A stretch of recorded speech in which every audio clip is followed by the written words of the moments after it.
මේ ලොව කිසිම කෙනෙකුන් අහඹි ලෙස මුණ නොගැසේ. පෙර කළ කුසල කර්මයෝ අකුසල කර්මයේ ප්‍රතිඵලයක් හැටියට ඔවුන් අපට මුණ ගැසෙන අතර ඒ කුසල කර්මයෝ අකුසල කර්මයේ ගෙවා අවසන් වූයින් පසුව ඔවුන් ඔවුන්ගේ ස්ථානම කරා යා යුතුය. මං කිව්ව වචන ටික තේරුණාද හරියට? මේ ලොව කිසිම කෙනෙකුන් අහඹි ලෙස මුණ නොගැසේ. පෙර කළ කුසල කර්මයෝ අකුසල කර්මයේ ප්‍රතිඵලයක් හැටියට ඔවුන් අපට මුණ ගැසෙන අතර ඒ කුසල කර්මයෝ අකුසල කර්මයේ ගෙවා අවසන් වූයින් පසුව ඔවුන් ඔවුන්ගේ ස්ථානම කරා යා යුතුය. අතලින් ඕනේ අපේ කාන්තියන්ටි.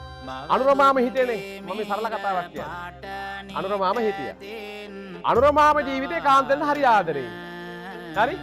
හැබැයි අනුරමාමට අහඹු ලෙස යන්න උනානේ. දැන් සමහර අය ගොඩක් අය ගියේ වයසට ගිහිල්ලා. හැබැයි අනුරමාමට යන්න උනේ කොහොමද? අහඹු ලෙස. එතකොට විවාහ කාල සීමාව අවුරුදු 30ක් විතර ඇති. නමුත් එයාට වේලාසනින් යන්න උනානේ. ඒ සංසාර ගණතුණු එතනින් ඉවරයි.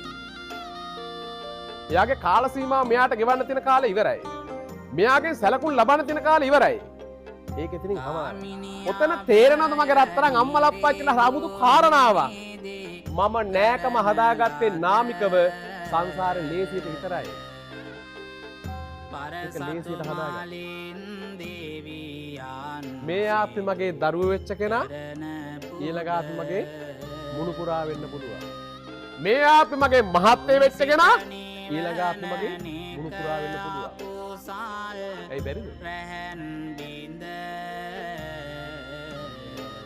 මාර අමුතු ගමනක්.